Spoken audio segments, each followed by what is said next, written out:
নমস্কার সুপ্রিয় দর্শক, সকলকেই স্বাগত হিন্দু লাইফস ম্যাটার ইউটিউব চ্যানেলে।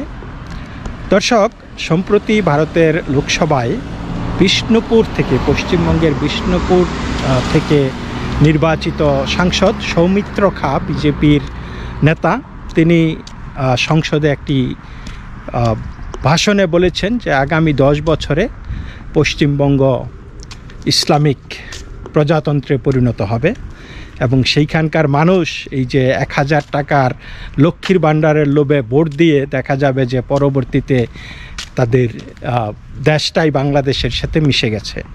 তো যাই হোক, এটা রাজনীতিবিদদের বক্তব্য, মানে হয়তো তিনি বিচার বিশ্লেষণ করে সেটা তিনি মনে করেছেন যে সেটাই হয়তো হবে, এবং তিনি বলেছেন যে আজকে তৃণমূলের যেই মানুষজন এখানে যারা সাংসদ হিসাবে বসে আছেন, হিন্দু সাংসদ, তারা হয়তো 10 বছর পরে আর এখানে আসার সুযোগ পাবেন না। তো এটা তিনি কেন বলেছেন, আমরা সেই আলামতগুলি, আমরা সেই ঘটনার পরম্পরা আমরা কিন্তু বারবারই দেখছি, প্রতিনিয়তই দেখছি। এবং সর্বশেষ আপনারা এই যে ইদানিংকালের যেই ঘটনাগুলি ঘটছে, আপনারা নির্বাচনী পরবর্তী যে সহিংসতা এগুলি তো আছেই, সেগুলি বাদই দিলাম। এবং আপনারা জানেন যে সেইখানে একমাত্র কেন্দ্রীয় বাহিনী ছাড়া, এবং সৌমিত্র খা নিজেও বলেছে যে পশ্চিমবাংলায় কেন্দ্রীয় বাহিনীর উপস্থিতি ছাড়া কোনো নির্বাচনই করা সম্ভব না, সেটা পৌর নির্বাচন হোক বা পঞ্চায়েত নির্বাচন হোক। এমনকি কেন্দ্রীয় বাহিনীর নির্বাচনেও সঠিকভাবে মানুষ ভোট দিতে পারে না বা জনরায়ের প্রতিফলিত হয় না, ভোট কারচুপি হয়। সর্ষের মধ্যেই ভূত। সেইখানকার যারা নির্বাচনী আধিকারিক আছেন তারা খাতায় কলমে নিরপেক্ষ হলেও তারা আদতে নিরপেক্ষ নন। তারা তৃণমূলের হয়ে কারসাজি করেন, ক্রীড়নক হিসাবে কাজ করেন। তো এই এত কিছুর পরে যেই জিনিসটা আমরা এখন যেটা অনুধাবন করতে পারতেছি, আপনারা দেখুন যে এই ইসলামপুরের চোপড়াতে একটি কাপলকে, একজন পুরুষ এবং মহিলাকে রাস্তায় ফেলে পিটানো হয়েছে, এবং সেকে পিটানোর নায়ক হয়েছে তাজিমুল। তিনি শরিয়া আইনে বিচার করলেন, কারণ ভারতে নাকি ওই পশ্চিমবঙ্গে নাকি শরিয়া আইন কায়েম হয়েছে, সুতরাং শরিয়া আইনে অর্থাৎ আফগান স্টাইলে বিচার করেছে। এবং সেটা প্রকাশ্য দিবালোকে শত শত মানুষের সামনে কেউ কোনো টু শব্দটি করেনি, তাদেরকে বিশেষ করে মহিলাটিকে যেইভাবে মারা হয়েছে। তারপরে আমরা দেখেছি যে কুচবিহারে এক মুসলিম মহিলা, তিনি বিজেপির সমর্থক। তো মুসলিম হয়ে কেন বিজেপিকে সমর্থন করবে? এই জন্য তাকে বিবস্ত্র করে 1 কিলোমিটার রাস্তায় হাঁটানো হয়েছে বা টেনে হিস্ট্রে নিয়ে যাওয়া হয়েছে 1 কিলোমিটার রাস্তা।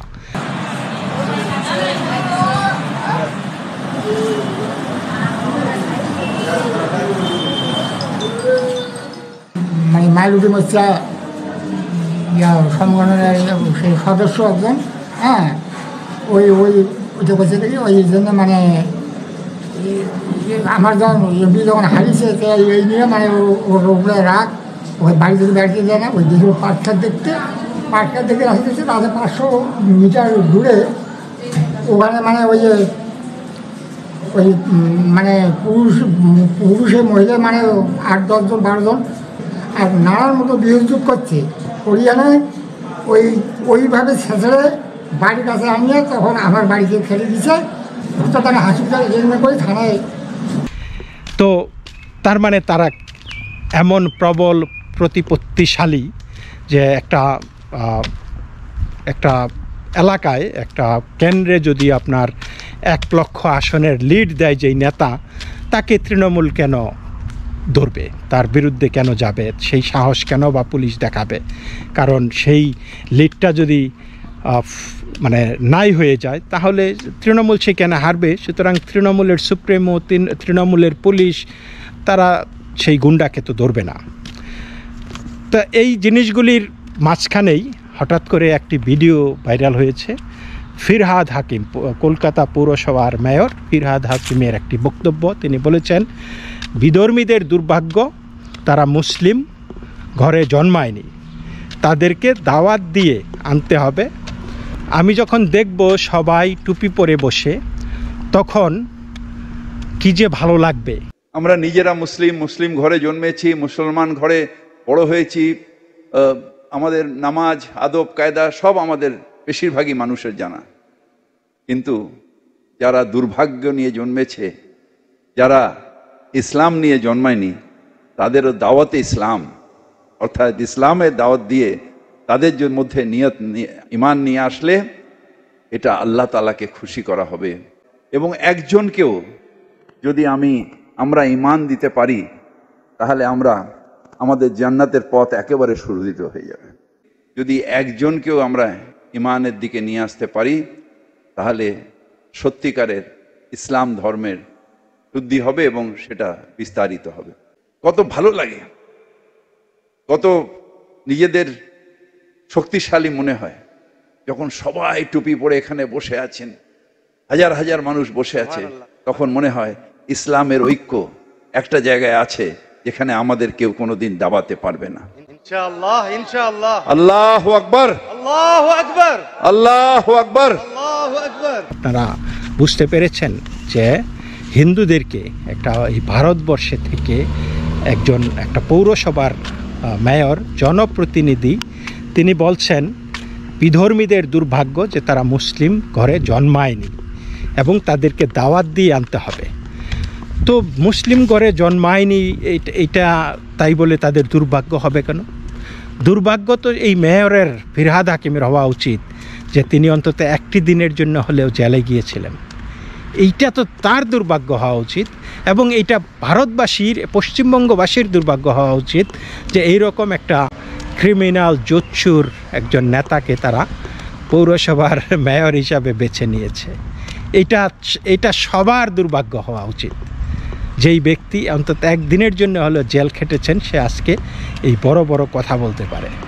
তারপরে দর্শক, যেখানে স্বয়ং সৌদি আরবে এই যে দাওয়াতি কার্যক্রম নিষিদ্ধ করা হয়েছে, আর সেইখানে ফিরহাদ হাকিম একজন জনপ্রতিনিধি, সকলের ভোটে নির্বাচিত একটি প্রতিনিধি, বলতেছে যে তাদেরকে দাওয়াত দিয়ে আনতে হবে এবং যখন দেখবে সবাই টুপি পরে বসে আছে, তখন তার কী যে ভালো লাগবে, আল্লাহ সন্তুষ্ট হবে এবং তাদেরকে কেউ দমাতে পারবে না। এই যে মেজরিটেরিয়ান একটি এই জিনিস তিনি উস্কে দিচ্ছেন এইখানে, যে মেজরিটি হও, বাচ্চা পয়দা করো, আমাদের শক্তি হলে আমাদেরকে আর কেউ টাড়াতে পারবে না। আচ্ছা বলুন তো, এই কথাগুলির বিরুদ্ধেই তো আমরা দেখছি তারা তৃণমূল সরব, যে হিন্দুত্ববাদীরা এই করতেছে মেজরিটির জোরে। তো তোমরা তো সেই মেজরিটিটাই চাচ্ছ এবং বলতেছো যে তোমাদেরকে কেউ দামাতে পারবে না তোমাদের মেজরিটি হলেই। অথচ এই মেয়র ফিরহাদ হাকিম বহাল তবিয়তে আছে এবং এইটা নিয়ে কিন্তু কোনো ধরনের ইনভেস্টিগেশন নাই, কোনো ধরনের প্রতিবাদ নাই। তারা কিন্তু হজম করতেছে। এই যে হিন্দুরা, লক্ষ লক্ষ কোটি কোটি হিন্দুরা, তারা কিন্তু এটা হজম করে নিচ্ছে, কিছু করার নাই। তাদের কথা বললে তাদের প্রবলেম, তারা চুপচাপ। এবং আবার দেখা যাচ্ছে সামনে এই যে 2026-এ বিধানসভার নির্বাচন হবে, দিব্যি ওই 1000 টাকার লক্ষ্মীর ভাণ্ডারের লোভে সেই ভোটটা আবার দিয়ে দিবে, বা ভোটটা ছিনিয়ে নেওয়ার জন্য যা যা করার তাতে সামিল হবে। অর্থাৎ তাদের যেই নিচের দিয়ে যে কাপড় খুলে যাচ্ছে, সেই দিকে তাদের হুঁশ নাই। তারা এই বাজায় খুশি 1000 টাকার লক্ষ্মীর ভাণ্ডার পেয়ে। তো দর্শক, আমি আপনাদের সাথে একটি পার্সোনাল শেয়ার করি এক্সপেরিয়েন্স। কিছুদিন আগে আমি একজন পশ্চিমবঙ্গের এক মুসলিম মহিলাদের সাথে কথা বলছিলাম। তো তিনি বাংলা বলতে পারেন না। আমি বললাম, আপনি কোত্থেকে আসছেন? বলল যে পশ্চিমবঙ্গ। কোথায়? কলকাতায়। তো আপনি বাংলা পারেন না? না, আমি বাংলা পারি না। তো আমি আশ্চর্য হয়ে গেলাম যে বাংলা, ওনার জন্ম, ওনার পরিবার, ওনার 14 পুরুষ পশ্চিমবঙ্গের মানুষ, উনি বাংলা পারেন না। উনি পারেন কি? উনি পারেন উর্দু কথা বলতে পারেন। তা ভাবুন যে যেই দেশ, যেটাকে বাংলা, জয় বাংলা বলে স্লোগান দেয় তৃণমূল, যে বাংলা বাংলা জয় বাংলা নিয়ে কত গর্ব, বাংলা ভাষার যেখানে বড় বড় সাহিত্যিক কবি যেখানে জন্ম হয়েছে, বাংলাকে নিয়ে যারা নাকি অত উচ্ছ্বাস প্রকাশ করে, সেইখানে সেই মাটিতে জন্ম নিয়ে মাটির ভাষায় সেইখানকার মানুষ কথা বলতে পারে না। তাহলে কি পরিমাণে ডিভিশন পশ্চিমবঙ্গে তৈরি হয়ে গেছে। তো আমরা দেখতেই পাচ্ছি যে ভিতরে ঘুণে ধরে গেছে, ভিতর থেকে পচে গেছে, ফিফথ কলাম দাঁড়িয়ে গেছে এবং রেডি। সুতরাং পশ্চিমবঙ্গের জন্য আমি বলবো উপায় নেই গোলাম হোসেন। আমরা বাংলা ভাষার প্রতি এত উদাসীনতা, মানে এটা কেমনে আসে?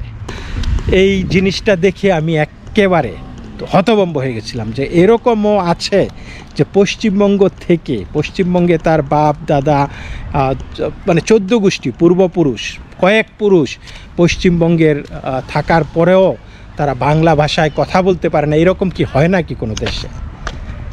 এরকম কি হয় নাকি? কেন? Why they couldn't assimilate? তারা কি স্কুলে যায়নি?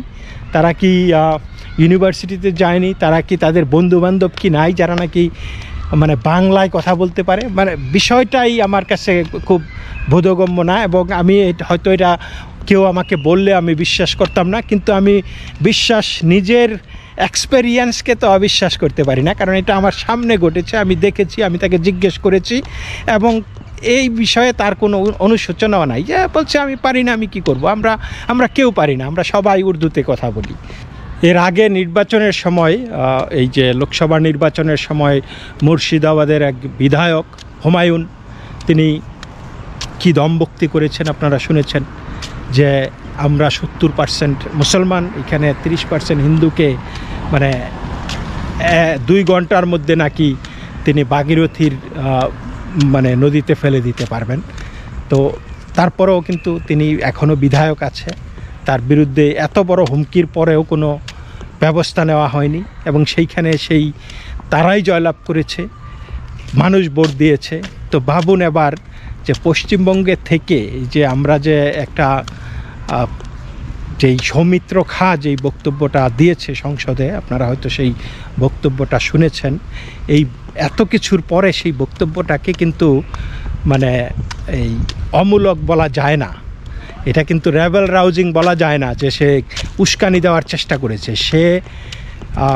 হি স্পোক ফ্রম এক্সপেরিয়েন্স, যেটা ঘটছে বাস্তবতার নিরিখে সেইটাই কিন্তু তিনি তুলে ধরেছেন। আর আপনারা জানেন যে ফিরহাদ হাকিম, যিনি এত গদগদ ইসলামের জয় নিয়ে গাজওয়াতুল হিন্দের স্বপ্ন দেখতেছেন, তিনিও কিন্তু বলেছেন যে কলকাতা নাকি একটা মিনি পাকিস্তান। সো তারা পাকিস্তানের স্বপ্নে বিভোর, তারা এই পশ্চিমবঙ্গকে একটা এই আলাদা এখানে শরিয়া কায়েম করতে চায়, এখানে ইসলামিক প্রজাতন্ত্র বানাতে চায়, সেই স্বপ্ন তাদের আছে। যদি মাথা ডেকে বসে থাকে, আপনারা জানেন মমতা ব্যানার্জি, তিনি মোটামুটি বিভিন্ন জায়গায় ইসলামিক জলসায়, ইসলামিক অনুষ্ঠানে গেলে হিজাব টিজাব পরে দোয়া দরুদ করেন, তাহলে মাথায় যখন পচন ধরে তখন কিন্তু হাত পা এমনিতেই পচে যায়। আল্লাহর কসম খেয়ে বলছি, মনে রাখবেন, আমি কোনোদিনও হিন্দু মুসলমান শিখ খ্রিস্টান তপশিলি আদিবাসীদের ভাগাভাগি করতে দেব না।